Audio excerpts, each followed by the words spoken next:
আজ একটু সাজুগুজু করলাম। কালকে তো যেতে পারিনি গ্রসারি মার্কেটে। কাল গেছিলাম সেই অভাগী মায়ের কাছে দেখা করতে।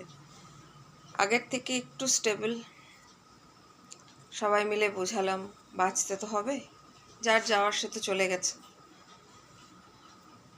তাই ভাবলাম যে একটু মেকওভার করি নিজের। মোল্লারদৌর মসজিদ, এত মেকওভার করে সাজুগুজু করে কোথায় গেলাম না, চাল ডাল তেল নুন কিনে বাড়ি এলাম, সব গুছিয়ে বাগিয়ে রাখলাম। এই তো জীবন, রান্নাঘরেই জীবন শুরু, রান্নাঘরেই শেষ বিয়ের পর। মেয়েদের এটাই লাইফ।